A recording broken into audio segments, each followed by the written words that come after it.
very able man, Lieutenant. I respect that. But I really don't care for you very much. You know, sir, I was thinking the same thing about you. I respect your talent. But I don't like anything else about you.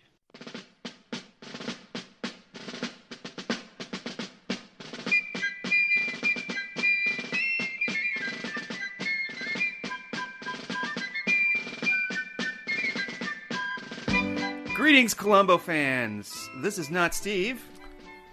Yeah, it's nice to meet you. This is Steve, and you're not Sean. Oh, wait, I'm not Sean. Wait, you're Sean. No, you're supposed to I'm so confused right now. Yeah, we're getting switched up like a couple of wine openers over here. Anyway, yeah, welcome, Steve. Today is our penultimate episode. Does that make you feel sad? No, what does that mean? Penultimate, which I never get to use the word, means second to last. And I would like to warn the viewers that I've been drinking all day. So great. I'm going to be loose with the lips tonight. Oh, wow. Woohoo! Yeah. Loose with the lips. Yes, sirree. That's what she said. Or maybe he said. I don't know. Maybe. No. So you're going to be like me when we recorded for Swan Song, where I don't even remember recording that one at all. It's my turn, yes. Yeah. It's my turn. Okay. Yeah. Well, man, I got hungry today watching this thing. We're going to talk about... Me too. Yeah, Murder Under Glass. Yeah. Starring Louis Jourdan as a murderous food critic. Paul Gerard. Paul yes. Gerard. I do not recall that there has been an episode featuring a chef as a murderer. Is there? The closest they got to it was Martin Landau, and he was like a TV chef. That's right. But that wasn't like the gig of the episode. I mean, that was just like, oh, there's twins in this. There's got to be one where there's a chef or a cook who's a murderer, and I'm just completely missing out on it. And I can't. Maybe in the newer series, I don't know. Somebody email us that. No, tweet it to me, and I'll even though I won't know what the hell you're talking about. But yeah. Wow. Okay, are you sure I'm the drunk one tonight? Yeah. Okay. You are definitely the drunk one. I'm catching up, though, with you. All right. So, do you know who Louis Jourdan is? Outside of this, no. Okay. I do not. You enjoy James Bond movies, yes? Yes. Okay. He was a James Bond villain in Octopussy. He was, back in the day, a big, huge heartthrob. He was a very handsome man when he was young. I've seen him in a couple of movies like Letter from an Unknown Woman and Gigi, which won the Oscar for Best Picture back in '68, I think. Yeah. He was a singer. He did a lot of commercials, and he's died maybe 3 or 4 years ago at the age of 93. 93 years old. Yeah. Yeah, he looked like he would be somebody that would last a long time. That's very well. I mean, he had a wonderful life, I'm sure. So let me ask you this very important question about him: gay or not gay? Not gay. Definitely not gay. Although I could see where serious? you could. Well, I just looked up his history, and he was married, I believe, up until his death. He had a kid who died of a drug overdose in the 80s. But that's okay. Are you sure that wasn't a marriage of convenience? I don't know. I don't think he was gay. He's not. He's not Anthony Perkins. I really don't think he's gay.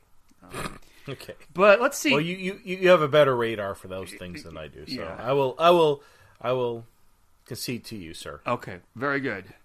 Okay, so what? So Peter Gerard Paul Gerard.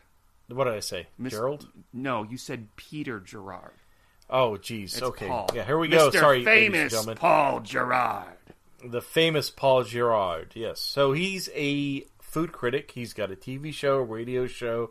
He's got a podcast. He's got does 5-minute videos in front of films. He's just a famous food critic. Do you think he uses the red copper pot? Yes. Okay. Yes, he does.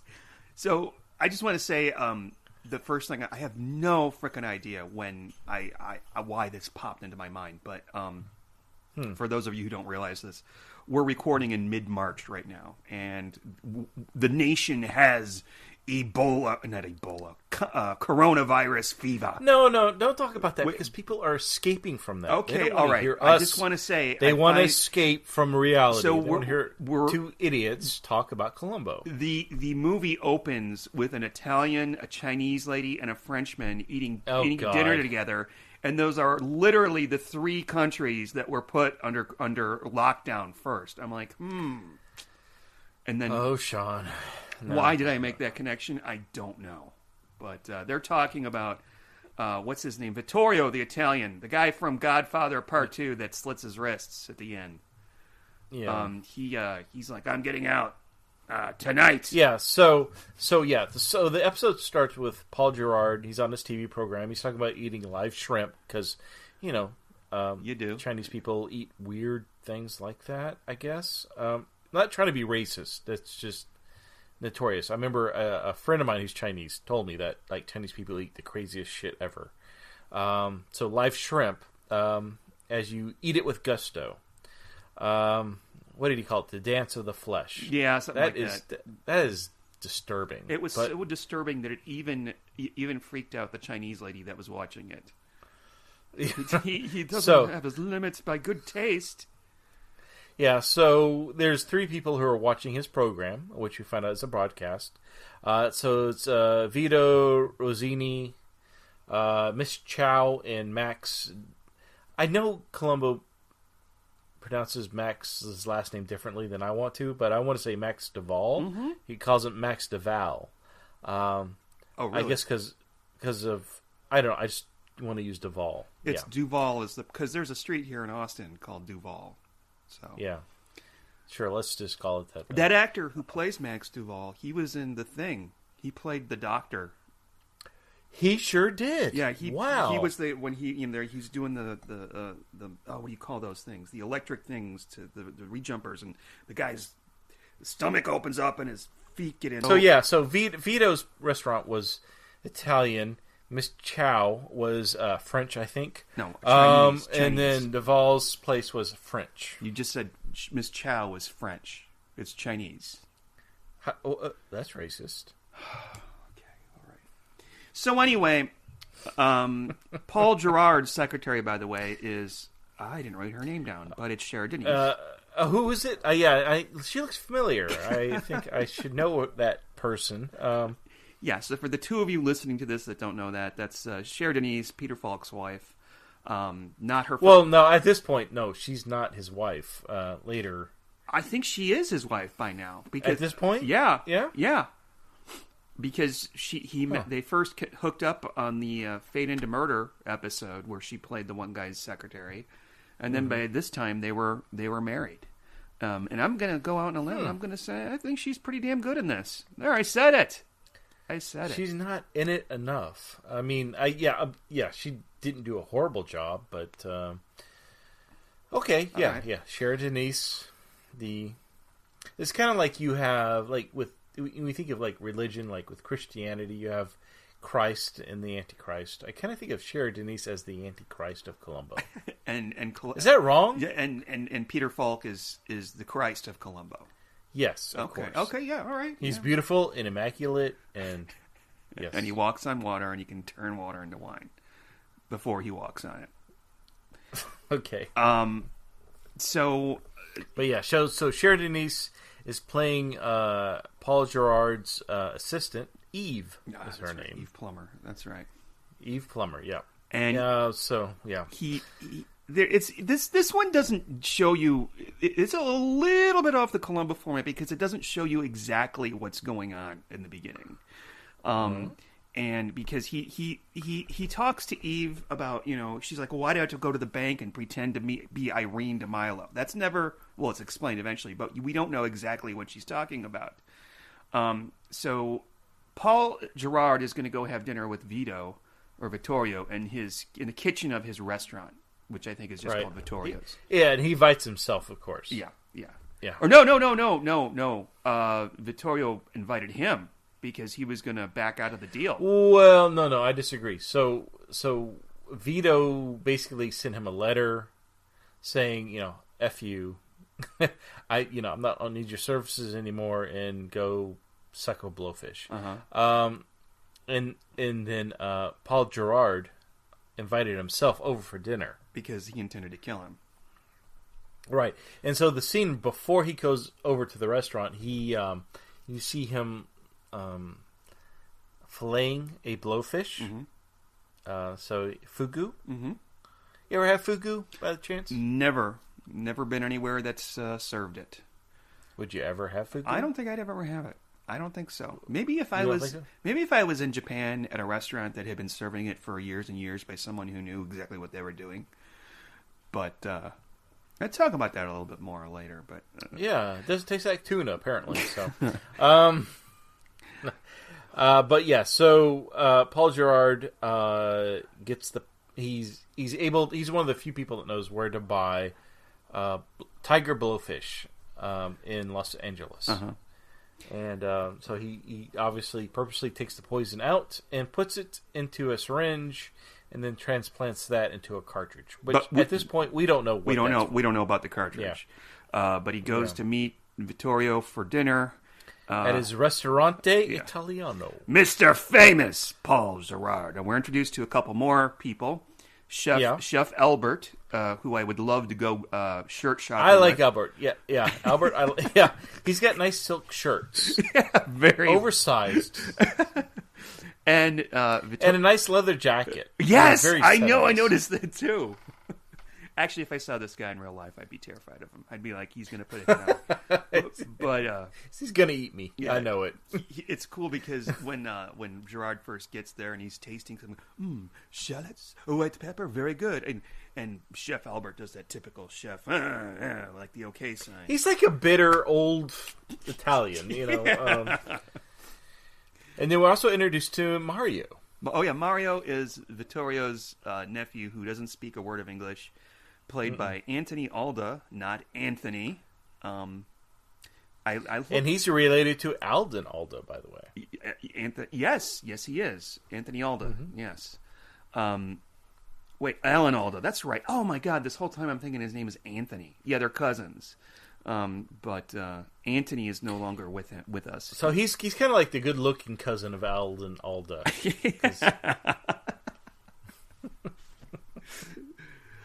He's still alive, I believe. No, he? Dead. Alden Alda. Oh, Alan Alda is still alive. Yes.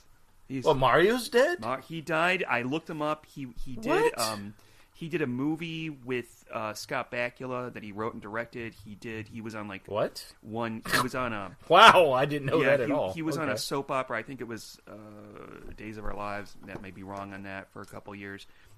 And then he died of cirrhosis of the liver, maybe about 10, 11 years ago.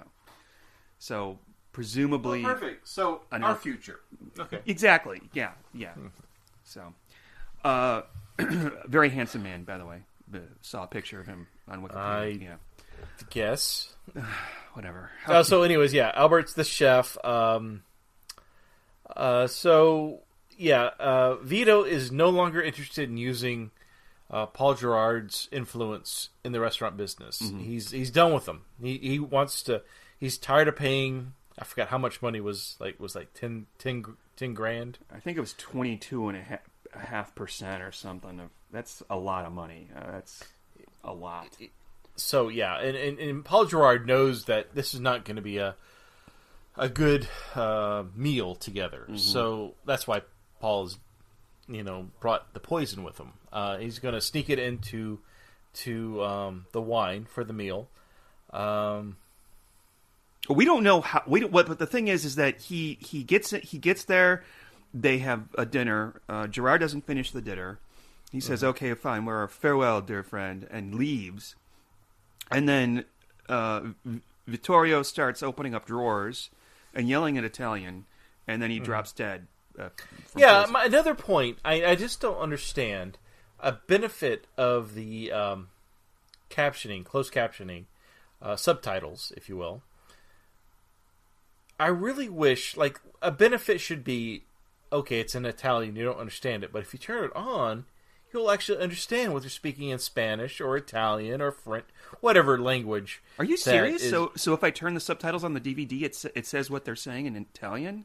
It just says speaking in Italian. Oh, okay. Well, that's different then. That's. But no, I think it really should say what they're saying. I think that should be a benefit. Like, no, I think definitely. Like, if you're watching an episode and they start speaking Italian, if you turn on subtitles, I think it should say what they're saying. No, I don't think you're meant to understand what they're saying.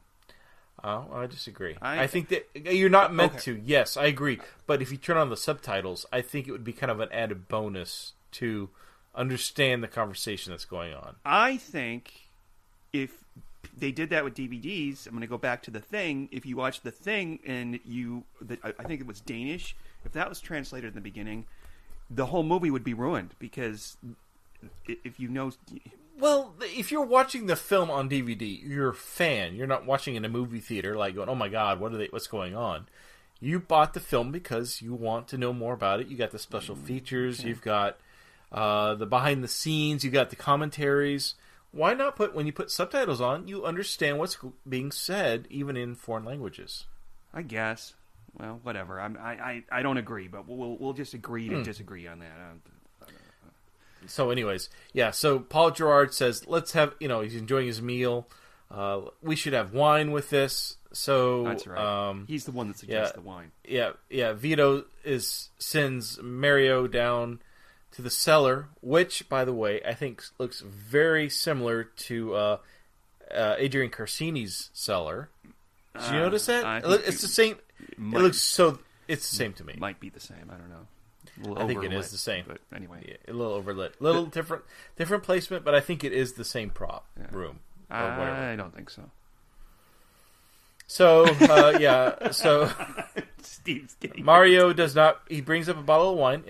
Fortunately, it's not from the Marino Brothers. No. I hate the Marino Brothers. Marino Brothers! They don't make wine. They don't even make good mouthwash.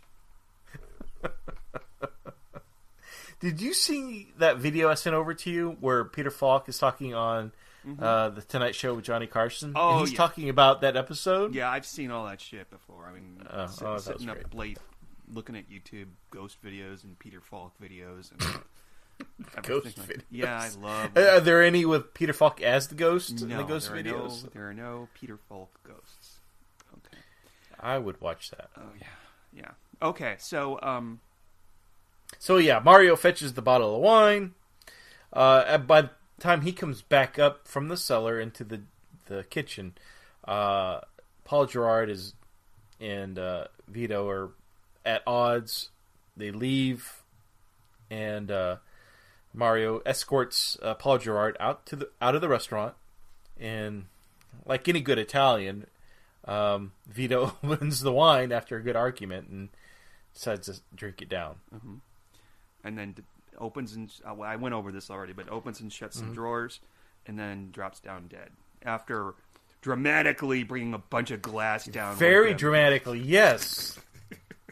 He's like, I gotta get... Oh, fuck all these glasses. I'm dying. So, fuck it all. Ah! So, I want to ask you this. We kind of briefly discussed this before we started recording. I want to know, because this is the scene where Paul Gerard replaces the capsule, or the wine opener, which I've never seen a wine opener like this.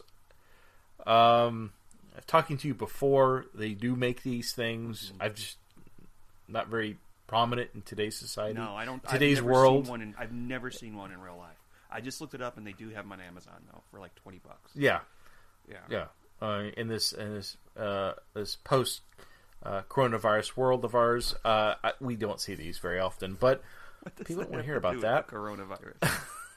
So, when does Paul Gerard make this transition? When does he swap these out? Because I know what's going to happen. I've seen this episode at least 5 times now. I don't know when he makes this change in these wine openers. So, but you noticed it. I think it is intended to be when he's walking from where the oven is and the stove to where he's going to sit down with Vittorio.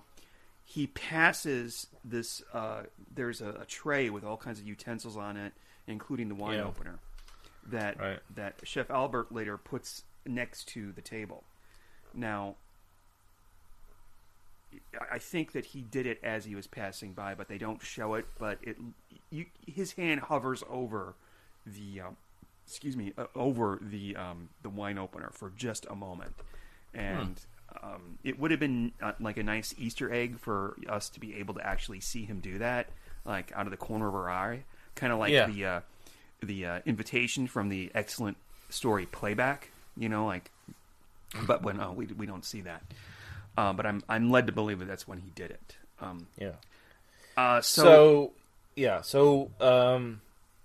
He swaps out the capsule, and when Vito dies, I like the transition. It goes from him dying on the ground to this wonderful plum strawberry confection. What is that? I have no freaking idea. I want a piece of that. Throughout my life, I've never been able to figure out if that's real food. Is it just a decoration? Kind of like wax? Strawberries? Yeah, So, as most people know that are listeners to our podcast, that I'm Italian. Mm-hmm. And I remember my grandmother had wax grapes and wax bananas on her table. And it always confused me. Like, why would you have that? Why not have real fruit? But, maybe that's what this is wax. My grandma had, I can't remember where she had them, but they were fake eggs. And fake eggs? Why would you have fake eggs? As part of a display of something. I don't know, it's grandmas, like old grandmas, like grandmas like from the 80s. And I took the fake eggs and I put them in with all the real eggs. And I thought it was because she had a drawer with it was just piled with eggs. She didn't. I don't know. I think you were evil. Yeah, you were like little Damien. Damien wasn't that type of evil. More like Problem Child, starring Gilbert Gottfried. Gilbert Gottfried, yes. But anyway, and then she found him, Sean Patrick, and she took it and threw it at me. But it was just a plastic egg. I can't remember where. Too bad they were the plastic ones. Yeah. So Columbo shows up on the scene. Yes. So Paul Gerard has been summoned by the police department to return back to the restaurante, and we see Columbo. He's sitting eating Jalapeno soup. Jalapeno. Now, Steve. I want jalapeno soup. That looks delicious. And I want to ask you this: which other Columbo episode that we've covered? I mean, chances are we covered it. Features jalapeno. Wow, I don't know. You probably couldn't guess after it's an old one. It's another one with Cher Denise, Murder: A Self-Portrait. It's with that guy. He sits down and jalapeno. And, they're all happy because they cooked for him and he gets to eat it. And, I hated that. I didn't like that episode. So...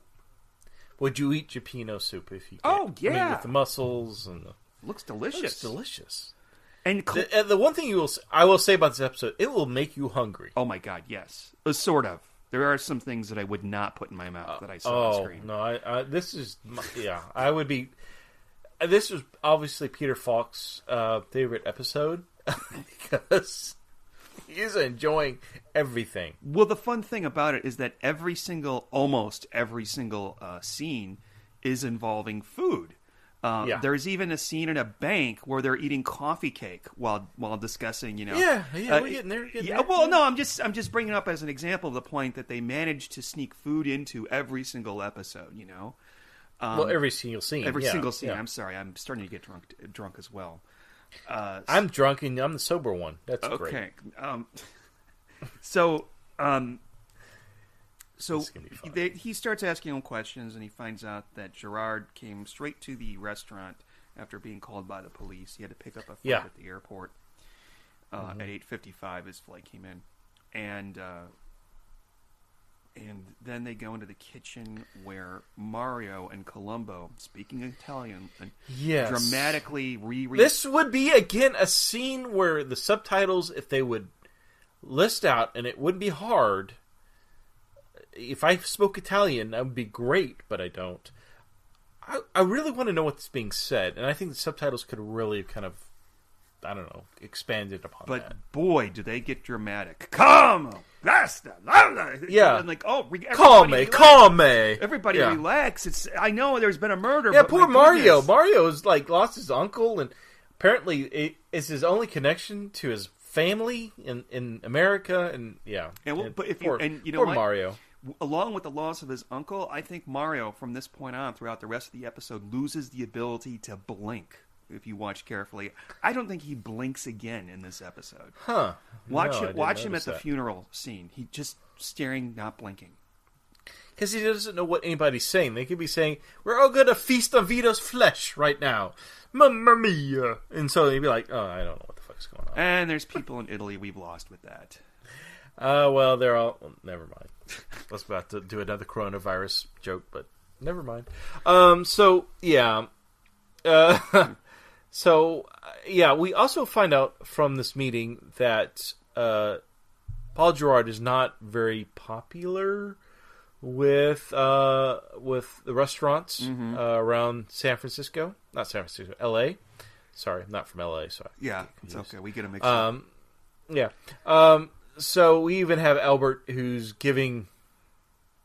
He made dinner for Columbo, and he basically says, "I wish it was you, Paul Gerard, that died tonight." Yeah. I wish it was you. He says, I'm sure I speak for chefs everywhere when I say I wish it was you that was lying dead in there. Yeah. So, and we also learned that Mario is a pretty intelligent dude. He, while he does not speak English, Paul Gerard says, "Well, how did the police know? How'd they find out?" Well, it turns out Mario called his mother in Italy, and she, I guess, speaks English, called the police department in Los Angeles, and kind of like literally by telephone made that connection. And in 1970 whatever, that would be about $200 in phone fees. Yes. Yes. Good point. Good point. Yeah. Probably was. So we also learned Columbo knows how to speak Italian. He also loves to cook, which is So I can't remember an episode where he's trying to scramble eggs for one of his. That would be the first Murder by the Book, where he makes an omelet for. Yeah, he doesn't know how to cook, so I guess he's improved since then. Yeah. Oh no, he was making an omelet quite well in that. But in other times, he's weirded out by things like escargot, and it's like he's never heard of certain items, food items like escargot. But he knows his food here for real, for sure. Yeah. And I like that. I kind of like that. I like that too. Me too. That he freaking loves doing this so much. In fact, they tell him as long as you're working this case, you will not starve. Yes. Again, Peter Falk, I think this was like, did he produce this episode is what I want to know. No, I don't know. It was directed by Jonathan Demme, however, who directed Silence of the Lambs. No longer with us. But like Philadelphia, Silence of the Lambs. So Columbo is done with his interview. He walks Paul Gerard out to his car, which is I'm trying to remember what kind of model that is, but I remember seeing those all the time in the 80s. But he escorts Paul out to his car, and he says, "Just one more thing. I just want to let you know, I can't let you get away with it." Mm-hmm. And there's a lot of lines where Columbo is speaking directly to Paul Gerard, basically saying, "I know you did it." Right. Oh yeah. And this is the first one where he says, "I know you did. I can't let you get away with it." Yeah. And Paul Gerard is like, "What?" Yeah. Oh shit. Oh shit. Yeah. He says, "Oh no, that recipe. I was looking for this recipe. I can't let you get away with not telling me the recipe." Because we know, based on what something Columbo tells him later, that he already knows that Paul Gerard, or has a strong suspicion that Gerard. Within the first 2 minutes. Yeah. So the whole conversation we usually have in these podcasts, when did he know? Mm-hmm. We're told that Columbo, within the first 2 minutes, realizes that Paul Gerard is the murderer. Yeah. So we cut to Chez Duval, where Columbo talks with Max Duval, one of the trio of the restaurant. I can't remember the name of it, but anyway, there is some crappy looking food being served at this restaurant. I would not want to eat it. Okay, do you know what aspic is? Is it a fish? No, it's okay. So you ever see recipes from really old cookbooks, like from the 50s, and they have like, it's like gelatin, but it's clear, and you put things in it, and it's just, like he said, like cat food that Aunt Bethany would do, yeah, like that, sure, like Christmas Vacation. Anyway, eggs and aspic. That is disgusting. I would never order that. What is that? Aspic is like a gelatin. So it's actually probably hard-boiled eggs in this gelatin. Gelatin? Yes. And you can tell by looking at it. Because can I garnish this? I mean, Google aspic or some kind of aspic, right? And it's just, they're all disgusting looking. And that duck galatane or whatever it is that had a little bit of aspic on it. People were big on aspic from the 50s through the 70s. So... that sounds gross. There's some talk about. We forgot to mention something. So, in Vittorio's schedule book or appointment booklet, he wrote down that at 4:00 he had a meeting or lunch with Miss Choi and Mr. Duval, and then at 8:00, with an arrow pointing down and circled, was dinner with Paul Gerard. At 8. Yeah. Okay, at 8. All right. So that's interesting. So I think that's why I think that Vittorio invited Gerard over to his restaurant, and Gerard didn't invite himself. Although it would be, I could see him inviting himself. Anyway. So if we go back to Duval's restaurant. Oh, yeah, sorry. An interesting thing I thought about was that Columbo, when he was looking at food, he was sticking his face literally inches from the meal. Yes. I'm like, that's gross. I don't know if it's just modern standards or back then, like maybe in the 70s, they understand how communicable diseases were spread. So, yeah, sure. that I don't think. I think. Well, you know what? We also see Max handling the food with bare hands, and I'm sure he washed his hands prior to. But I just I probably was picking his belly button prior to that scene too. I know, picking some French boogers out of it. Anyway, excuse me, coronavirus. Okay, stop it. So Columbo's at the restaurant. He somebody presents him some stuffed mushrooms with crabs, which sounds delicious, by the way. Yeah. I would, gosh, I've had that. So recently. Hungry right now. I've had that. Oh, really? Yeah, with Landry's. Oh, so good. Like, I'm like, you know what? I'm gonna drop $15 because I was dining alone. I'm not allowed to spend that kind of money when I'm not alone. And I'm gonna have that stuffed mushroom. Oh man, it was delightful. Nice. So Columbo polishes off those 3 stuffed mushrooms, and he makes his way through the restaurant, and he runs into Paul Gerard. Mm-hmm. And I'm wondering at this point, now Paul Gerard, he's got these two not servants, waiters, whatever, that are behind him the whole time. They're serving him as he's ready. Like, what is the cost of that? And 1, does he pay for that? And 2, does he get the meal for free? I mean, I guess that's the same thing. But does he have to pay? Does he have to tip them? That's a great Is he getting question. that meal for free? You know what? I've seen this multiple times, and this is actually the first time that I realized they were at Chateau Duval. But I often wonder the same thing. I think that when he went to these people's restaurants, the 3 restaurants, he was wined and dined by them because he was basically fucking blackmailing them. Yeah. Oh, and this is also when Columbo is presented with yet another enchanting looking meal of some sort of salmon. I can't remember what the dish was. It almost looked like sushi, but yeah. So it's at this point that Columbo talks to Paul Gerard about there being poison, and the poison's not in the food, so I can remove you from my suspect list. And Paul Gerard's like, I wasn't aware I was on your suspect list. So again, it's that kind of that playful rhetoric that Columbo's doing with Paul yeah, Gerard. Yeah, exactly. And he says, But so the he gets the way to bring some. I think it was caviar. And that's what it was, caviar. salmon, I'm sorry. Yeah, and smoked salmon. And I'm thinking, oh, Columbo doesn't have to eat chili tonight. That's nice. And then he's like, oh, I forgot to go shopping. So I guess Gerard invites himself to go grocery shopping or shopping at the farmer's market. Yeah, with he wants Columbo. to know he wants to know what Columbo's up to, and I think Columbo is totally fishing. He knows what's going on. I really honestly believe Columbo at the very beginning of this episode knows he is the murderer. Yeah. Oh, yeah. And he's just playing with him. The whole episode, he's playing with him. Which makes it great for rewatching because he does say when he started to suspect him. And this scene in particular, when Gerard's like, well, maybe it was just a bad bottle of wine, like some insecticide or something. He's like, no. And, and Columbo's just acting dumb the whole time. And it's classic Columbo. It's really good.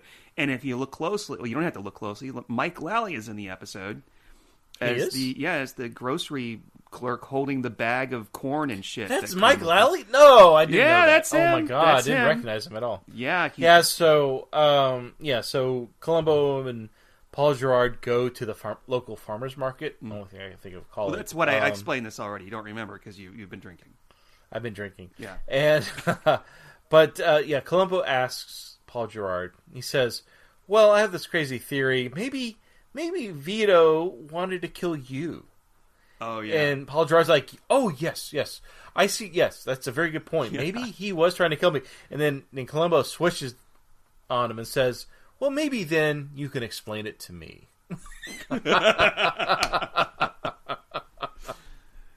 And he can't. Yeah. Yeah. That's cool.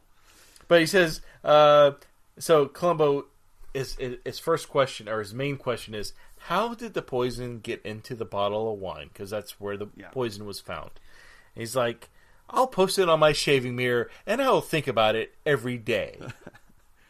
I like the fact that he has a shaving mirror. Do you think Paul Gerard at this point is thinking like, this guy's an idiot? Yes. Or is this guy like, this is like going to be a problem? This guy is on top of things. I know the scene where he realizes that this guy's a problem. And we'll get to it. But yeah, it's again a story where you can see his him becoming irritated with Columbo successively, after each scene or during each scene, until finally, and it's in the final scene between them, he just comes down to yelling at him because he can't fucking take it anymore. He can't take this guy anymore. Yeah, no, at the very end he does. Yeah, he loses his shit. And also, by the way, he tells Eve Plummer to go to the bank and draw out all the money, keep $3,000 for herself because they're going to go to Europe. And because he wants to take off with her and just so he wants to have he convinces Eve Plummer that she's going to go to Paris and eat all the heavenly food and he's going to write a book on it, and that she needs to leave because she's currently the only person that has access to the bank account that for the Restaurant Development Association, which we haven't quite figured out yet in this episode, but she's assuming the role of Irene DeMilo. Irene DeMilo. I think that would be the perfect name for a character for Sheridan used to play. I'm Irene DeMilo. It's worthy to note that's probably the name she uses when she goes to hotels. Yeah, it's notable that after Gerard sends her off to the bank, we see a quick shot of him pulling something out of unlocking one of his kitchen cabinets, pulling out a cloth, holding something, kind of like he did earlier with the fish. Right. But we don't see what he's unwrapping. That's actually not totally explained until later. Wait a minute, I'm thinking of something. There's a scene, and I can't remember if it's the one after this or if it's not until later, where he uses the wine opener to open a bottle of wine, but it's doesn't work. It's almost empty. Yeah, that's right. It can't open it because it. Yeah, we get there. So let's. Okay. So Columbo goes back to Vito's Ristorante, Italiano Ristorante, to reenact the murder. And so we see Columbo do this in previous cases where he's working through his mind the progression of events, and this is when through that process he finds a bunch of cash checks from the Restaurant Development Association, or the RDA, if you will. And I forgot how much. It was like 10,000? Oh, it was checks totaling $100,000. Oh, 100,000. Yeah. Oh, yeah. So, yeah. And I think it's so funny because Albert, who I think you and I both think is great. By the way, I forgot to What? mention, I looked up What? the actor that played Albert. And his name is Larry Mann. And you know who he voiced? No. Yukon Cornelius from the Rudolph the Red-Nosed Reindeer show. No? What? Okay. Do you remember? No. Yes!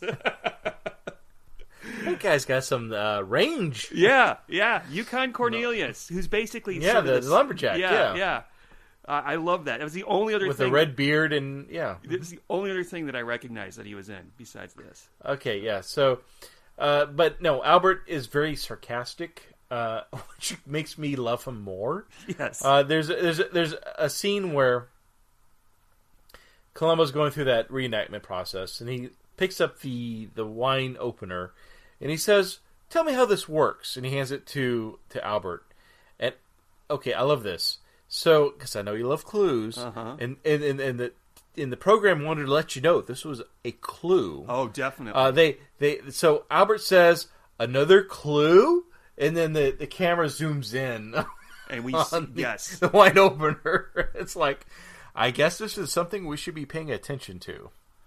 I'm going to tell you something, though. Yeah, it's like, it does scream, clue, clue, clue. It's Oh yeah, it's like slapping you over the head with Yeah. a wet fillet of fish, and yeah, whatever. slapping you over the head with a fillet of fish. Okay. I don't know. Did I say I've been drinking all day? Yeah, I think you did. Don't tell the people you've been drinking all day. They're going to... Okay. Like since 9 a.m. Okay. This is what I don't understand, though. Later What's on, that? Columbo tells Paul Gerard there was an empty canister in there. What I'm trying to say is that Paul Gerard had to have gone back to the restaurante at some point. How did he get in there? I wish they would have shown that somehow. But when did he do that? When was that? I don't know. I don't know, and I wish they would have. I agree with you, because it doesn't make any sense to me either. Yeah, I don't like that. But anyway. But yeah, so next scene, we go to the funeral. Oh, Yeah, and Columbo's there. I think Columbo gets his best clues when he goes to funerals. So he passes around one of the checks, the cash checks from the Restaurant Development Association. And we see, I like the progression. So the check gets passed around. We see it hits Max. He obviously he notices it. He gets disturbed, leaves the funeral. Check keeps getting passed down. It goes through a guy, Italian guy, with an Elvis Presley wig. Oh, that guy. I love that guy. Man, Yeah, he was like, mafia. what is going on? Yeah, that wig needs to, like, yeah, mafia. I'm not sure what's going on.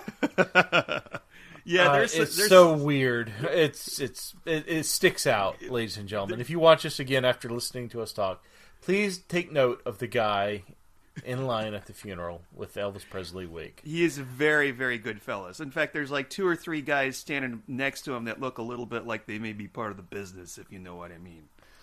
Yeah, Because like I don't understand. Did Peter Falk have friends in the mafia? Like I don't know. No, he was not Frank Sinatra. So Miss Choi is the last one to get the check, and what she does, she doesn't freak out like Max because she's a cool-headed Asian woman. She rips the check up and walks away. And what I love is that shit. Yeah. when she walks away and she leaves the music goes. It's like I ripped the check up. It was like a Chinese What I'm saying is they almost put in a gong there. I didn't notice that. They've got lots of ethnic music in this. They've got Italian-sounding music. They've got some Asian-sounding music. They did not bother with French music, however. So what does that sound like? it sounds like no, it sounds like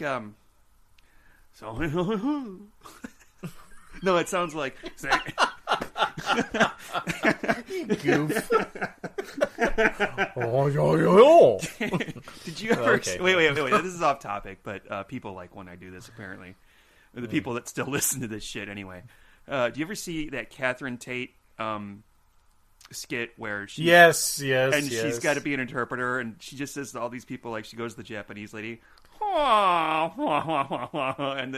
the French guy, she big. No, that's funny. French yeah. music would be like accordions and stuff.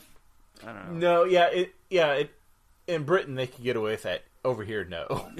They could not get away. We're too, I don't know, what's the word? Politically correct? Yeah, too politically correct. Yeah, there's been people that have been sending BritBox nasty emails because they aired an episode of Doctor Who from the 70s in which a white man plays an Asian man. You know which episode I'm talking about. Yes, I've heard of that. Yeah, that's funny. it's like, dude, it was the 70s. Let it go. Let it go.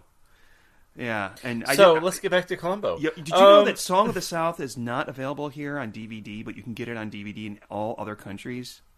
So, No, yeah. I thought that was completely banned. No, it was not in other countries. They just zippity-doo-dah. it's just banned. It's just quote unquote banned here because Disney wants to admit that they made it. So even though it has one of their most popular songs. So Columbo, noticing that Miss Choi has destroyed this cash check, he decides he's going to go have lunch with Miss Choi, and he kind of discusses kind of like, well, how are you involved? Who's the president of this association? Yeah. Oh yeah, I'm sorry, I was distracted by Twitter. Shame on me. But anyway, so yeah, he gets what he needs from Mrs. Choi. We don't get a first name. She explains that the Restaurant Developers Association was some sort of project to promote restaurants, and it was a crashing failure. Yeah. She, of course, is not telling the whole truth because there was just fucking blackmail money to keep Paul Gerard from publishing bad things about their restaurants. This is what I don't understand. So they pay him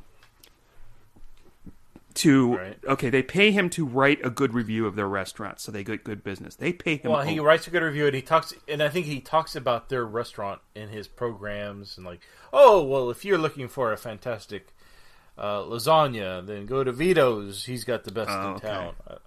And I guess that also stops him from writing a review of, well, if he's already reviewed their restaurant, why would he write a second review and then lambast it if they're not paying him? But it's actually a really shitty operation, and he's an ass for doing it. He's a jerk. Only in LA. Yeah. So no, I'm kidding. So so Columbo enjoys his meal. He gets a fortune cookie, and it's something like, cheer up, there's more than one fish in the sea.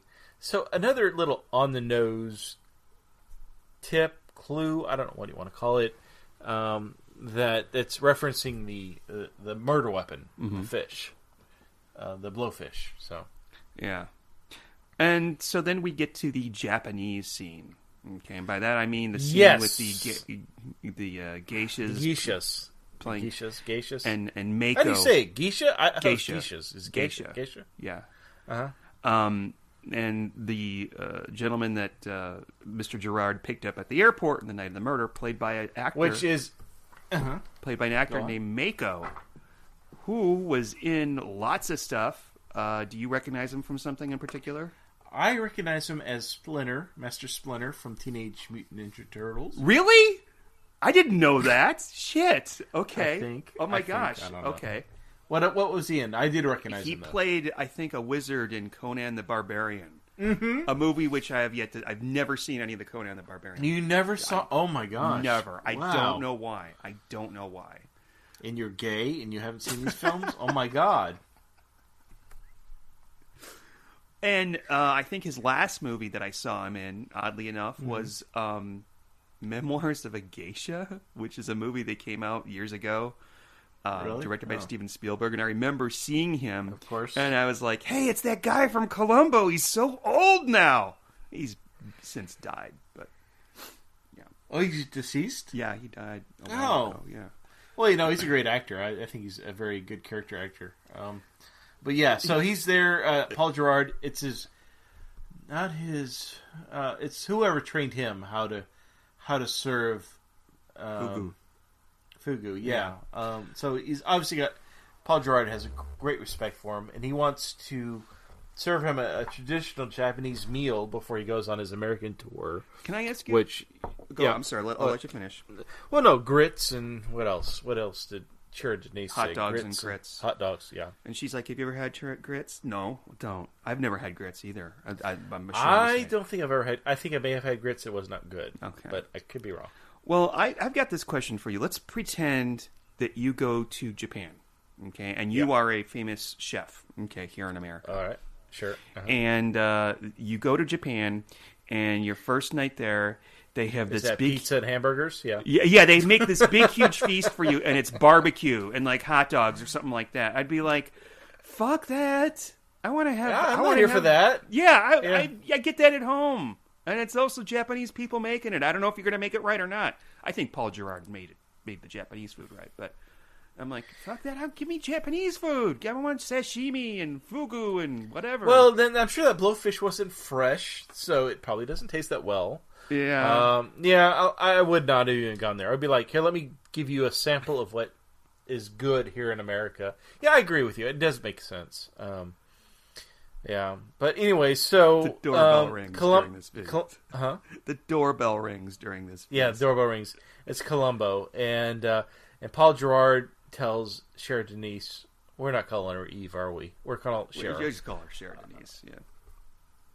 He tells her, "I'm not at home." So she opens the door, and Columbo goes, "Is Paul Gerard in?" And what does he say? He says something like, I'm not. She says, "I'm not sure," and he says, "Does that mean he's not in, or is it that big of a place, or something?" No, is that big of a place, or is he avoiding the police? Oh, you're right. That's Yeah, right. That's yeah. right. Or something like that. It shows she brings him in. And this is probably one of my favorite scenes in the episode, because at this point, Columbo does not know, or the boys in the lab do not know what the poison is. They're confused. They have no idea. They're flummoxed. Yeah. And so Columbo, he knows Paul Gerard is the killer, but he just doesn't know how he did it. He can't figure it out. Like, what was the poison? How did he get it into the wine? Yeah. He can't. He's got the murderer. He doesn't have the how. Weapon. Yeah, he doesn't know Yeah. how. And this is where he figures out the how. It's fantastic. Yeah, and just it is. Gerard's reaction when Eve Plummer yeah. comes in with Columbo, and we have a shot of him quickly, snatching a glance at the fugu, thinking, "Oh shit!" And he's trying to act all calm and suave in front of his guests and his $200 out an hour geishas, and the little Mako. Do you think they do more than him play the little string guitar thing and look embarrassed? I think there's more to what they provide. Yes, I think that's true, but don't quote me on that. I don't know that much about the culture, but I think if you pay the proper fee, perhaps the happy ending. Yeah. Mm-hmm. But I don't know for sure. I think maybe back in the day that was more true than now. But anyway. But yeah, they serve Columbo, Uh-huh. and I guess the person she's a waitress, but I don't know what her responsibilities are. But she brings Columbo some fugu. Uh-huh. And that's when it all hits the fan. So the guy who's Master Splinter, can't remember his name. Mako. Says, "Well, do you have any suspects? Because at this point, Do you have a hot suspect?" Yeah, and so Columbo says, "Well, I have my eyes on one." And he looks He's directly looking at right Paul Gerard. Yes. He should have said, "I have my eye on one." Yeah, I would love that too. It would have been so much better. If you could have improved that line, it would have been that. Maybe Absolutely. when they release this on Blu-ray in the U.S., we can have that remastered along with Rip, the other Rip, replacing Rip Torn in Death is the Jackpot. Rip Taylor, digitally Why is he enhanced not playing in the a Rip Columbo? Torn character. Yeah. But yeah, so Columbo finds out because he served Fugu. What? Fugu. Thank you. So sorry. It's so awesome because the waitress comes over with it and she like presents it to him, and you could see again Gerard's like, "Oh fuck, man! Holy fuck fucking me! Goddamn fucking wait!" And then Sure, Denise, why'd you have to bring up the damn fish? And God then damn Mako, it. the Japanese guy's like, "Oh, you have to try this, Columbo. It's really good." And Columbo tries it, and he's like, and oh, you'll never guess what you just ate. And they're all laughing, and Gerard's just like, "I'm sure the lieutenant isn't interested in our, you know." Mm-hmm. So then tell him, "Oh, it's deadly poison fish." You know, Yeah, so he finds out, yes, it's a very unique poison that hundreds of people in Japan die every year from it. And so Columbo is now, he figured it out. That's where the poison's from. Now, yeah. And it's funny because he immediately excuses himself from the table. It's like, I gotta go. Like he's done. He's got what he needs. I mean, the clues just keep dropping in his lap in this murder case. It's great. It's also implied that maybe Columbo has a thing for one of the geishas because she does that. Oh yes, So- there's the How'd that go? What was that laugh? That's my geisha laugh. I first time in America.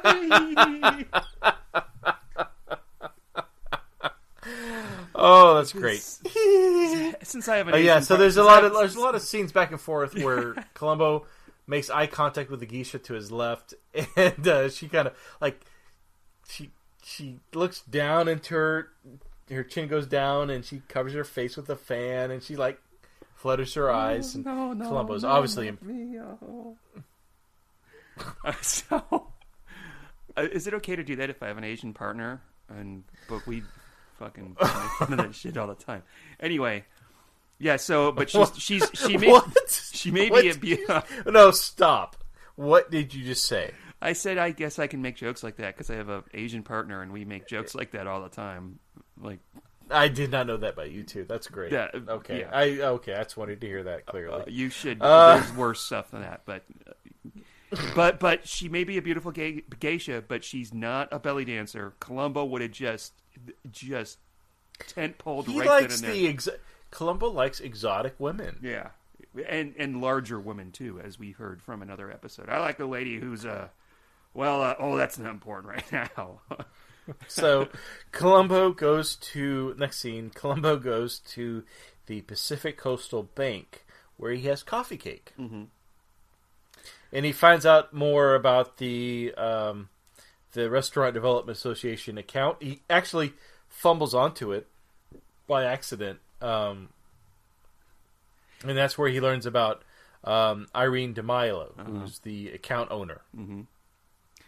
And I never really cared for coffee cake, but these people fucking love this coffee cake. I want coffee cake right now. I have never seen someone devour coffee cake the way It these looked three good too, people man. did. Did you see that? That was like a $50 coffee cake. Yeah. Oh yeah, that was in the front window at the bakery. And that lady, she couldn't eat. She was like talking with her mouth full, and it's like, man, more. Yeah. Damn. I guess she never got offered a piece whenever Vito came to the bank. Yeah. Because the bank owner or bank manager was like, oh yeah, we always have this, and whenever Vito comes in to talk. And I'm sure she's like, God damn it, I never get a piece. Well, she did. She'd probably be like that. You know, not the lady that she. That's fattest. I shouldn't have said that. Future Sean, cut that out. Even though Future Sean's not going to cut it out. No, he's not listening. So Columbo goes back knowing this, and he talks to Cher Janice, and he kind of questions her about her upcoming trip to Paris. and he calls her Mrs. DeMilo, and she responds to it by accident. And so he knows, same person. Yeah. And she's like, well, I guess I just lost out on a trip to Paris. And he says, well, tell me She where should still be responsible for fraud. I mean, she can't be off the hook now. I don't know. That's a really good question, because she doesn't know what the Restaurant Developers Association is. Presumably he didn't tell her that. Well, actually, she's probably kind of dumb for not realizing that she was doing something a little illegal. Yeah. A little. But she just turned a blind eye to it because she was having an affair with the guy, and she wanted his ding-a-ling. And so she was willing to do whatever that he wanted, including pretend to be Irene DeMilo. Yeah. And I'm going to tell you something else. There is a scene when he confronts her about that. I think I can see the chemistry between the two of them. I really enjoyed that scene, and she's really cute in it. I can't believe I'm going to say it. Yes, it's finally come out. I enjoyed watching Cher Denise in a scene because it starts. The scene where he finds out that she's Irene DeMilo, and she's like, "Mrs. DeMilo." I know what you're talking about. There's a particular scene. Yeah. They seem to be playing off each other because she holds out. It starts out with her holding out her passport, and she goes, "Do you think that that's a good picture of me, or something to that effect?" And she likes him, and which this hatred of him has not rubbed off on her from Paul Gerard. So. Anyway, so next scene, Columbo and Mario are back at the restaurant, Vito's Ristorante, and Columbo is the clue. Where I know you love clues. I do. I love. So he tries to open a bottle of wine, and it's not working, even though the day before Albert replaced the cartridge. So should be able to open the bottle of wine. Okay, but yes, it doesn't. That's right. That's right. Yeah. Okay, all right. I did not catch this. I can't believe I'm so dumb. I never realized this before. So yeah, he's not able to open it, and then that's his. Okay, now I know the murderer. I know why with the bank and the whatever, and he now knows how. Yes. So he now has everything he needs. And they decide to go to this banquet, which is a banquet for, I guess, like the best restaurants in L.A. I'm not really sure. Something the restaurant owners of L.A. But we see a parade of food that if you watch this episode and you're hungry, God help you. Yeah, you know what? It's wonderful. Some of the food I would not eat. There was something that looked like not a jellyfish, but a fish made out of jelly. Yeah. I know exactly. It had the squiggly lines. Yeah, in it. And I was like, "Is that a fish with aspic on it, or is it just maybe some pudding carved into the shape of a fish?" But there's a nice looking, big, huge, lobster. There's a lobster. There's some nice desserts. There's a pig, a roasted pig on not on a spit, but so good. Yeah, I've had. I was at a restaurant one time where they had a pig like that, and what they did was they had the actual pig, they separated the skin from the rest of it, and served in two separate dishes. They served the crispy skin as like an appetizer, and then later on in the main course they brought along the pork, from the meat. Mm-hmm. Oh my God, the skin was so delicious. I freaking love like chicken skin, turkey skin. It's so bad for you, but I'm on keto, so I can eat it now. But that was not here. That was in Thailand. So we find out that Vito. I'm a Thai girl. Hi. So Vito wins the award. Love for, you like, long the best time. Whatever. Oh God! When you go to Thailand, you go to the. Well, I just want to tell you a story. When you go to Thailand, you go in the bar district, the tourist district at night. Well, there's lots of bars and stuff and selling food in the street. These guys come up to you, they go $5 for ping pong show. You know what the ping pong show is, right? You know what that is? No idea. No. Well, you never seen South Park, the movie? That's when the ladies, the lady puts the ping pong in her woo-woo, and she pops it out in the audience. That's Winona Ryder. That's right. Yeah. Okay, so ping pong show, yeah. Okay, well, okay. I can tell you're running out of gas here. You want to get to the end of it, which we actually have there's a lot of content left to go, even though there's only like 20 minutes left. Well, no, keep talking about South Park because we're a Columbo podcast. Yeah. Go ahead. I'm so happy. Okay. I'm obviously the less drunk of the two. Okay. Anyway, so all right, I'm just Columbo from here on out. So Mario receives the award for veto, and I think it's funny because everybody's like, Mario, woo! Mario, woo! And I'm like, well, Mario didn't do shit, and he doesn't know what you're saying. Anyway, so Mario, he doesn't know what to say. He's at the podium. He's got to do his acceptance speech. So he calls Columbo, his new best friend, to give a speech. Mm-hmm. So Columbo goes up on the podium, and again on the nose, he says, he says, Mario he's working very hard. He wants to succeed in America. Blah blah blah blah blah, and he goes, and my job is to find the murderer of Vito, and by this time tomorrow, I will arrest the murderer. Mm-hmm. And he looks at Gerard. And Gerard is not paying attention. He's an idiot at this point. Well, he should leave the country. He should be leaving the country right now. Well, first of all, he's upset because during this, Cher Denise comes in and basically dumps him and tells him, I quit, and she walks out. Yeah. So she's got the money. He does not. All this money that I guess has been in this account this whole time. So I guess he can't escape. He's stuck. And after saying the speech, Columbo comes down and says, well, sir, since the case is pretty much wrapped up, would you have dinner with me at Vittorio's restaurant in the kitchen? And he wants to make dinner with him. It's as subtle as a train wreck, as one murderer has said about Columbo. And Gerard's like, well, of course, no problem. No problem. Yeah, Gerard is an idiot. I don't know. Well, I'd be like, yeah, I'll be there, and not show up. Well, Gerard, yeah, exactly. Oh, sure, I'll be there. And then next thing, in reality, it would have been like, Pan Am Airlines. Could I have a ticket to France? That's what he should have done. But instead, he wants to go there and kill Columbo with his leftover Fugu poison. Fugu poison. I said Fugu. Fugu poison. Fugu. We know this because we see him preparing the syringe and the nectar and all that. The nectar. Uh-huh. So the next scene is at Vito's restaurant.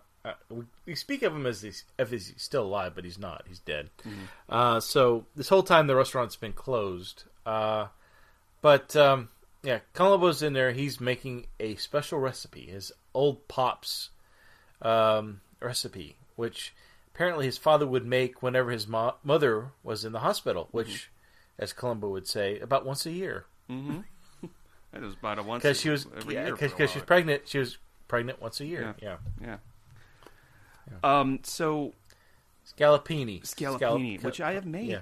I have made scallopini. Have you? Yeah. Have you now? Wow. I was having a dinner party, and this is when I was in college. I was having a dinner party, and I made veal scallopini for my guests. It was a murder mystery dinner party, and it was sort of a 1920s. Anyway, that doesn't really matter right now, and it's a big building of patience. Anyway, so what I love about this final scene, which I'm going to say right now, I think is probably.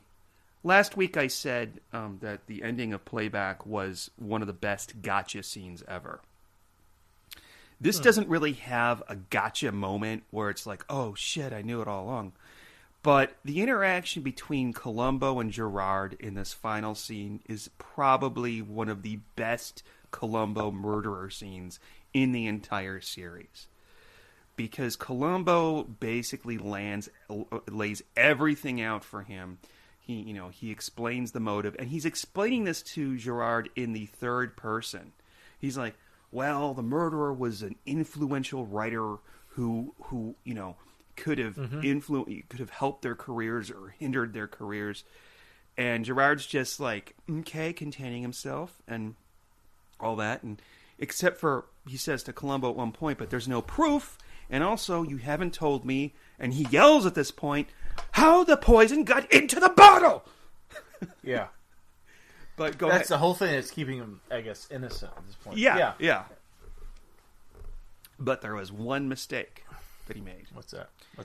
And remember when Albert put a fresh air pressure cartridge into the wine opener, and then the night of the banquet, which would have been the night before this takes place, the cartridge didn't work, which I never realized. He's sitting there with Mario at the table in the kitchen. He puts the wine opener into the bottle, but doesn't open the bottle.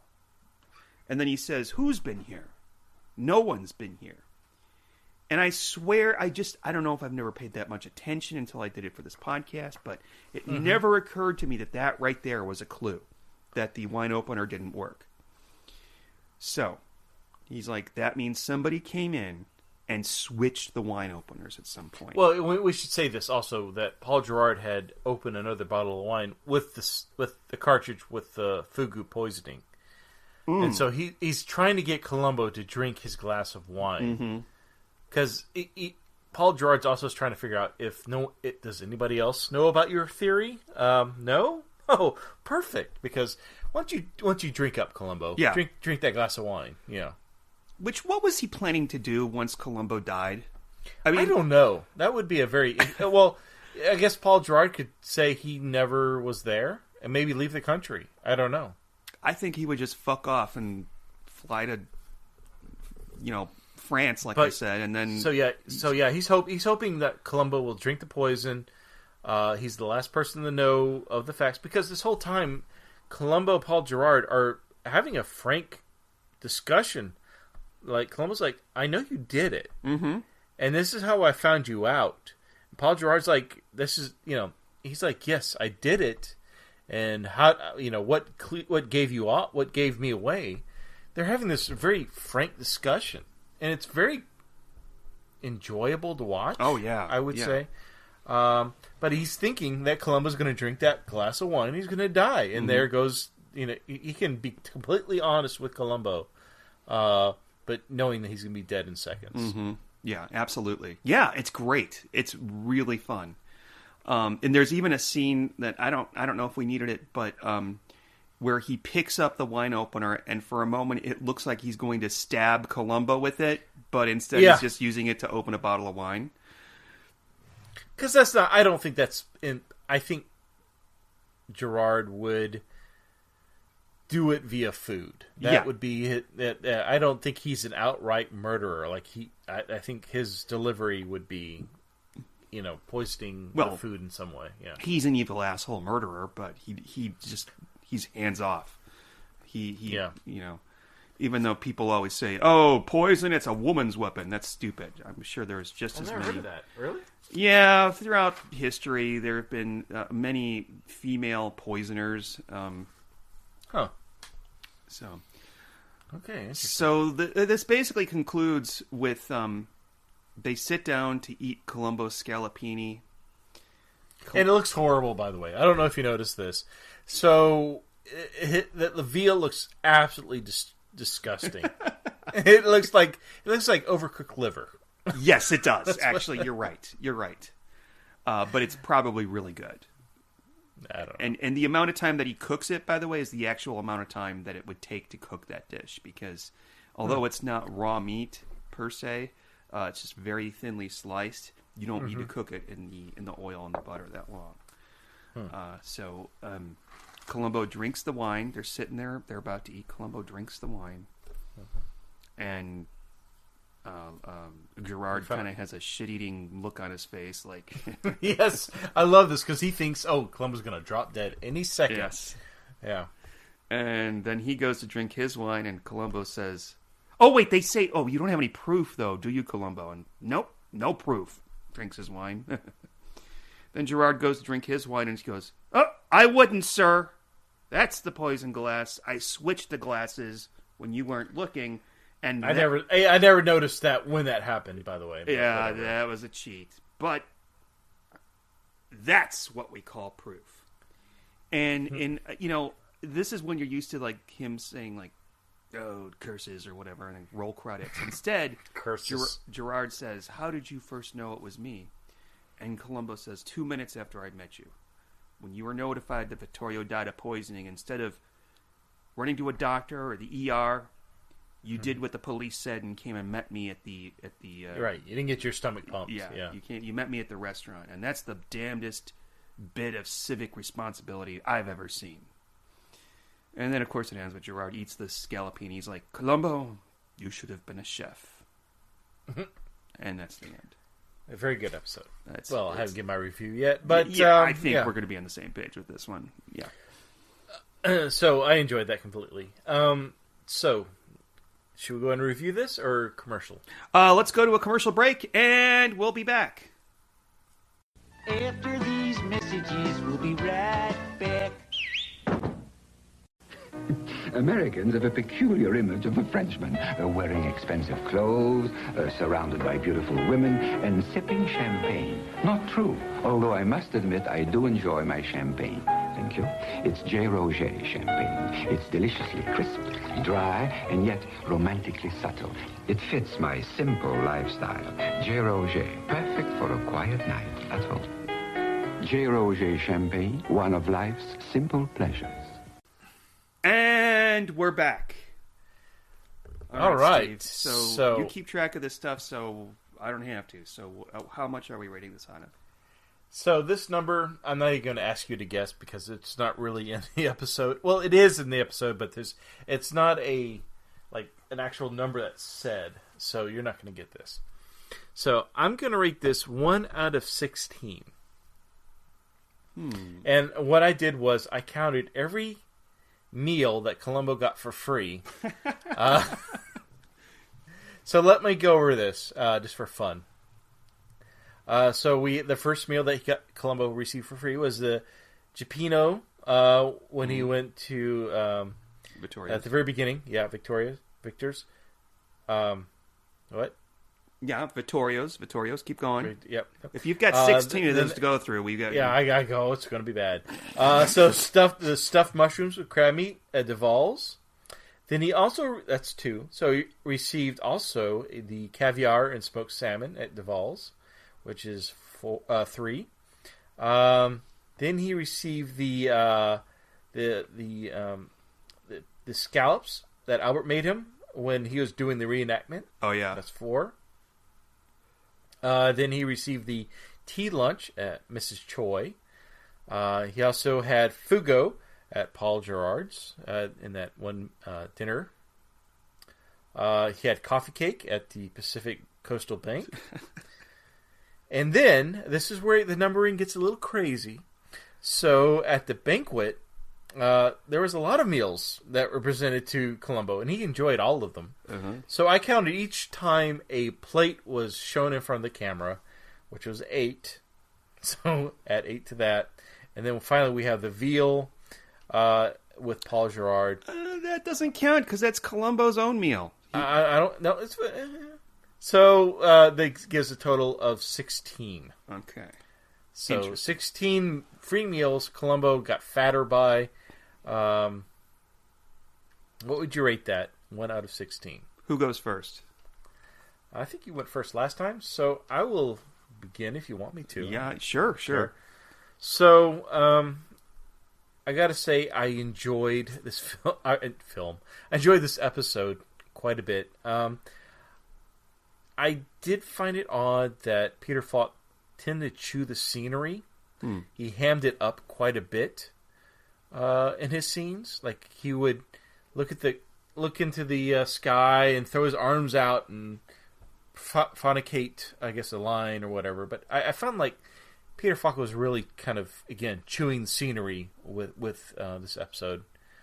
But it was enjoyable. It was fun. I thought there was a lot of humorous lines. Again, with I've got a suspect and I've got my eye on him. And he looks at Paul Gerard. Those kind of things. I like the interaction with Paul Gerard. Cher Denise wasn't in it that much, though I thought she was enjoyable. She was cute in it. Yeah, for the first time ever, I like something that she was in. I don't know. It was just a very enjoyable episode. So out of 16, I'm going to give it a good solid 14. Wow. Okay. Yeah. So let me tell you something. Yeah. I fucking love this episode. When I first saw it, I didn't like it as much as I do now. But this, I've said this before, but it ticks off all the Columbo boxes for me. I didn't so much get the Columbo overacting thing or the Peter Falk overacting thing, but he's still he's great in it.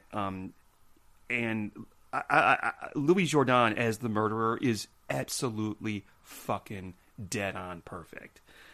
He's wonderful. He so even looks evil. Yes, like his squinty eyes that are farther apart than normal on most human beings is perfect. I can't imagine this, like, if they decided to bring William Shatner back. Shatner couldn't have done this at all. Shatner would have been, Shatner, Jourdan, he's this the way he speaks and his mannerisms, he's very proper, he's very, I'm better than you kind of. Oh, yeah. It's that blue collar versus white collar thing that goes on into Columbo. It's perfect. Yeah, he's perfect and when we first see him in person, he's kissing himself on the TV screen. Mm-hmm. Who fucking does that? That is so, and then he's for the photographers, he's showing off with his box of Ritz crackers. Like, the way to introduce him, that was absolutely perfect. And he's so contemptuous and icky and, dare I say, oily. He's just...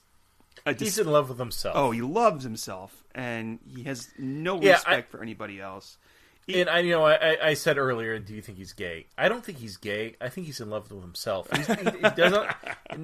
There's no man or woman in his life. It's himself. So it's a mirror. He masturbates in front of a mirror every evening. Yes. Even when Sheridan East breaks up with him, he just throws up his hands like, "Oh well, on with life, on to the next one." Because he didn't really want her. He just wanted her to be Eve DeMilo and then sit around for a poke now and then. So, when he tells her that I need you to go to France, and he escorts her out of the front door, he's kind of like, thank God she's gone. Yeah, exactly. He can't stand her. He hates her, which is ironic because I loved her in this. But the supporting characters were really great, like Albert and Mario. You don't usually get that in Columbo. Maybe you'll have this odd, cleaning person who's being cute and funny, but in Russian, So I'm going to give this a higher score than you. I'm going to give this a 15 out of 16, and I shaved a little tiny bit off because of we were never given a clue as to when Gerard could have returned to the kitchen to switch out the wine openers. Or when Columbo switched the wine at the end. And also I have to point out that at the end, during the credits, we see shots of Columbo eating. And there's one shot of him eating a hot dog that is definitely not in this episode.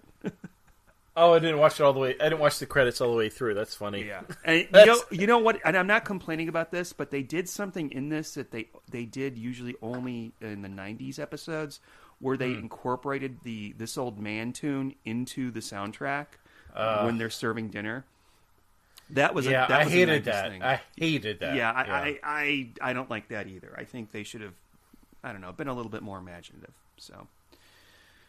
But yeah, definitely, we both enjoyed this. So that's great. you know what I just don't get about this show is that this is, I don't know if it's the last season or it's maybe the season before the last.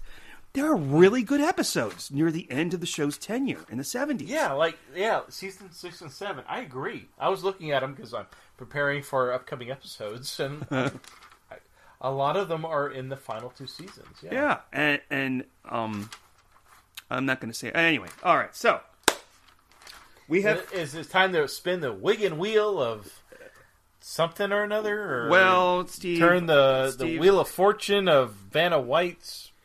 Steve, I'm sorry to say that there will be no more spinning the wheel because we only have one more to go, and so no more spinning the wheel. Instead, I'm going to read some emails. Well, we should announce at least what the next episode is. Oh, just for sure, I can do people it. who are not Usually, viewing in for the first usually time. we wait until Our viewers need to know this stuff. We don't have any viewers. We have listeners, unless they're psychic or something. We usually reveal the announcement of the next episode after the email portion of the show. Oh, I'm so sorry. We have emails. That's to make people listen through this. Okay, so we've got an email from John. And by the way, I apologize, listeners, if you've emailed us and you're like, why haven't they read our email yet? This email, for instance, Sean's came an in idiot. on February 28th, and it's now March 19th, March 15th. But this is from John. He says, this is my second email that I've sent, and I wanted to send another as it hit me listening to the Lovely But Lethal podcast that you will be done with Columbo soon. So I wanted to send another note. Listening to you reminded me of a story that happened to me a few years ago. I was having dinner with 3 college friends. We were having a nice time, but as often happened, 2 of my friends started into a detailed, quote, intellectual conversation about some boring topic like labor relations in the Northeast. I agree. That's totally boring. Wow. These 2 guys may have a few IQ points on me and Phil, my other friend who remains silent, but part of me feels like they just like to sound smart. Finally, after the 2 of them went on for about 10 minutes, Phil finally interrupted with, can we please talk about poop or something else? I belly laughed, and I brought the dinner back to a fun conversation. Your podcast reminds me of Phil's comment. You have Oh, thank you. I don't know if that's a compliment or not. We're poop. It's okay. You have a lot of smart things to say, but you don't get lost in trying to look 7 layers into a Columbo scene or putting Columbo in another universe. And I appreciate it. Intellectual talk is fine, but I prefer to have more fun along the way. I think for your last podcast, you need to do a final show with some top 5 lists. Best show, best killer, funniest moments, etc. My 2 funniest moments have to be when Columbo took the spill down the hill and when he asked Dick Van Dyke for Beagle pictures. I chuckle as I type. Thanks again, and I promise that whatever show you decide to podcast on next will be a show I start to watch so I can follow your podcast. Oh, thank you. That may be a case of the tail wagging the dog, but so be it. All the best, John. Thank you, John. That was very sweet, and that's exactly what we try to do over here. Yeah. All right. This next one is from Cloudy, who asked me to ignore the weird name on the email.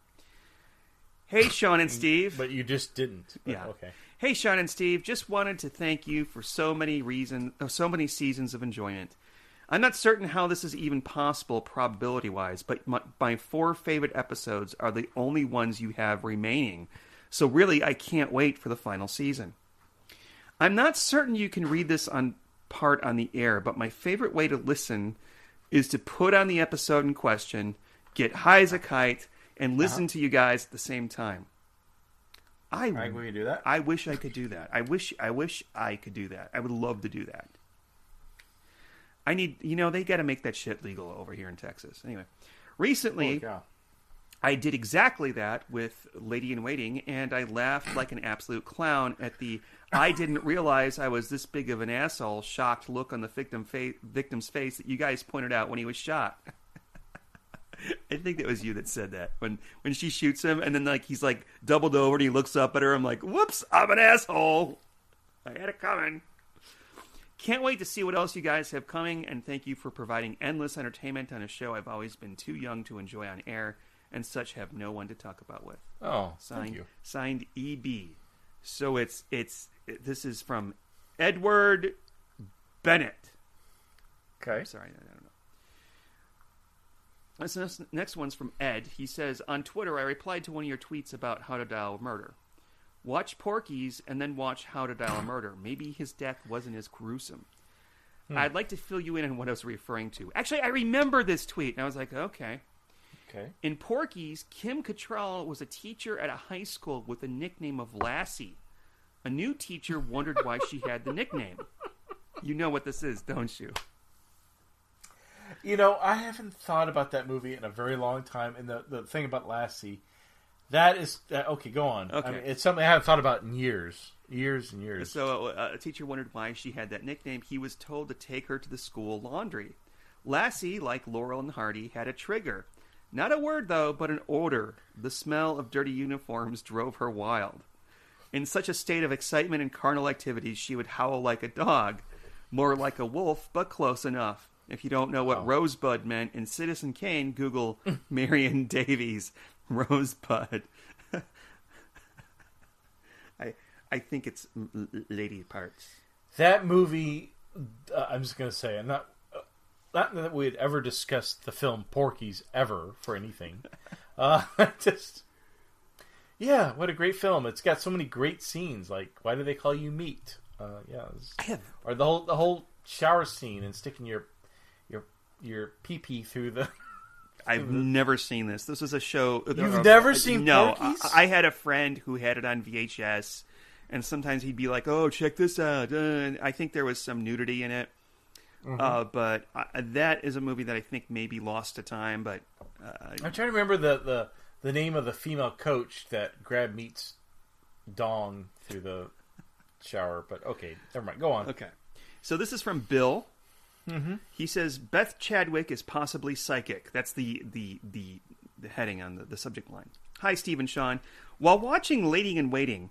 Thank you, are they? I noticed something interesting. I know you put your name first. Just like in the scene where she's imagining her conversation with the police after she shoots her brother, one of the voices of her imagined conversation appears to be that of character actor Gary Wahlberg, who has a very distinctive voice.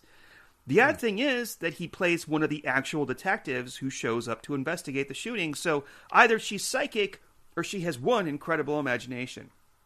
By the way, in Forgotten Lady, Columbo offers 4 possibilities as to why there are 11 minutes unaccounted for after the film breaks, and she fixes it. However, due to poor writing, he doesn't mention the one most likely would to be brought up in court. It was late, and she dozes off for 11 minutes before fixing the film, and that is excellent. Yes. Okay. Well, and I'm sorry, not to rewind back. I know we've passed the discussion of tonight's episode and review, but do you think Paul Gerard would be found guilty in a court of law? Yes. I think this is... I think so. Yeah, I think he's serving time. Yeah, I think that based on all the checks and shit that were found and the fact that he tried to poison a police officer, I mean, he will be at least put away for attempted murder. And I think obviously there was a mafia theme going on with the guy with the that's right. I think once the mafia found out, I almost think that that Vito had mafioso backing. Yeah. I think that was his back card. He knew that he would get rid of Paul Gerard. He was so forceful with him. I think because he was like, I've got stronger people in my side that will take care of you. Yeah. I think that maybe Gerard wouldn't even go to trial. He'd be like shanked in jail, or somebody would take him out. He's a pretty boy. Yeah. When I say shanked, I mean stabbed. I didn't mean that. Oh my God, Steve, you are just so wrong. Okay, so Bill continues. Also, in Playback, that excellent episode that we watched last week, there are some noticeable errors. Number 1, the murderer's watch requires a button to be pressed for the time to be displayed. Right. However, while he's recording the empty room, he consults his watch without pressing the button. Okay. Oscar Werner, you screw up. All right. Number 2, the platform Mrs. Van Wyck uses to get up and down the stairs seems to be in the wrong place twice. She takes it upstairs to go to bed just prior to the killing. And yet just before her mother enters the room where she's shot, the platform is now at the bottom of the stairs. This happens again when Columbo performs his demonstration with the gun. Thanks for your time. Sincerely, Bill. I did not notice I think I'm going to save these for when I do my second Columbo podcast. Oh, really? Yeah. Oh, good luck with that. Yeah, with my alternate world Steve. He's actually Stefan. He's a gay version of you. Anyway. All right, this is from Lisa. Lisa actually just tweeted me about something. Lisa is a common contributor on Twitter.